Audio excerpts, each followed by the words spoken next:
tayo sa ating Food for the Soul and Food for the Spirit na hindi pwedeng mawala sa atin tuwing umaga po bago magsimula ang ating programa. Ang aking pong ibabahagi ay tungkol sa isang bata na bumibili ng ice cream.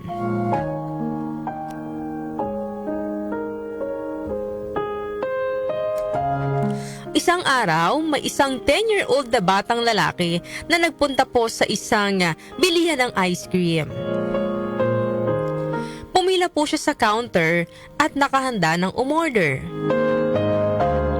Agad naman po siyang nilapitan ng tindera at tinanong kung ano yung uorderin niya. Nagtanong po yung bata, magkano po yung ice cream sundae ninyo? Ang sagot naman po ng waiter, ng tindera ay 50 pesos. Agad po inilabas ng bata ang kanyang wallet at binilang ang barya na nasa loob nito. Nagtanong po muli ang bata. Sabi niya, tinitingnan niya yung menu. 50 pesos yung ice cream sundae. Ito kayang plain ice cream. So nagtanong po ulit siya doon sa tindera.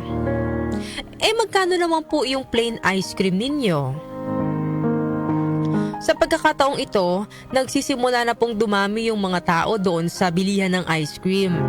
At nagsisimula na ring humaba yung pila ng mga customer na umuorder. Dahil po dito, parang naiinis na yung tindera kasi parang ang dami mo namang tanong, bibili ka ba? Diba ganun po yung mga tindera, parang pag paulit-ulit kang nagtatanong, tapos parang feeling niya hindi ka namang bibili, parang naiinis. So sumagot po yung tindera doon sa bata. 35 yung plain ice cream. Medyo mataray na po yung pagsagot niya kasi nga parang naiinis na siya Binilang muli ng bata ang barya na mayroon siya at saka sinabi sa waitress na, sige po, isa nga pong plain ice cream. Agad namang nagtungo sa counter ang tindera upang kunin ang order ng bata. At isinerve niya ito sa table kung saan napili ng batang umupo. Nang maubos na ng bata ang kinakain nitong ice cream, ay agad siyang nagbayad sa cashier at umalis na ng tindahan ng ice cream. Agad naman pong nagtungo yung tindera sa table na punestuhan po ng bata upang linisin ito. Nagulat naman yung tindera na sa kanyang nakita sa lamesa at tila nahihiyang kinuha ito. Sa mesa po, katabi ng pinagkainan ng bata ay may nakalagay na 15 pesos. Ito po ay tip ng bata doon sa tindera. So ano po ang aral na mapupulot po natin sa kwentong ito? Ito po ay ang tinatawag na generosity. Ayun. Kung tutuusin po yung bata may sapat na pera para po mabili niya yung sundae ice cream na 50 pesos.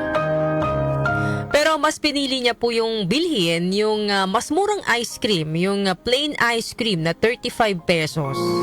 Para po makapagbigay siya ng tip doon sa tindera na kung tutuusin dapat nga di na niya binigyan ng tip Kasi 'di ba, hindi naman niya naging maganda yung serbisyo sa kanya, sinusungitan pa siya, naiinis dahil paulit-ulit siyang nagtatanong. Pero hindi na po 'yun naisip ng bata. Instead, binigyan niya pa rin ng tip yung tindera. Sana po ay maging halimbawa po sa atin ng bata, na sa kabila po ng kakaunti lang na barya na mayroon siya ay nagawa niya pa rin pong tumulong sa kanyang kapwa. Ang pagpapakita naman po ng kabutihan sa ating kapwa ay hindi naman po nangangahulugan ng pinansyal o material na bagay. At hindi rin po nangangahulugan na kailangan nating magbigay ng malaking halaga. Maliit man na halaga ang inyong maitutulong, napakalaking bagay na po yan para po doon sa taong nangangailangan. Even nga po yung time, kung talagang kapos ka rin, wala kang maiabot na financial na tulong, yung kung halimbawa kailangan yung tao ng makakausap, makakasama, pwedeng-pwede rin po nating i-offer ang ating time sa kanya. Sabi nga po, a small act of kindness can make a big difference. Walang malaki o maliit na halaga kung ito ay nagmula sa pusong bukal ang pagtulong sa kapwa. Sabi nga po sa 2 Corinthians chapter 9 verse 6 to 7, tandaan nyo ito, ang nagtatanim ng kakaunti ay aani ng kakaunti at ang nagtatanim naman ng marami ay aani ng marami. Ang bawat isa'y dapat magbigay ayon sa sariling pasya, maluwag sa loob at di napipilitan lamang, sapagkat iniibig ng Diyos ang kusang nagbibigay ng may kagalakan. So mas mabuti na po na kahit barya-barya lang yung maitutulong natin, pero bukal naman po sa ating kalooban yung pagtulong, kesa naman sa milyon-milyon nga yung ibinibigay mo pero parang napilitan ka lang. Kailangan mo lang tumulong para walang masabi sa iyo yung ibang tao. Yan po ang ating Food for the Soul and Food for the Spirit ngayong araw po ng Thursday.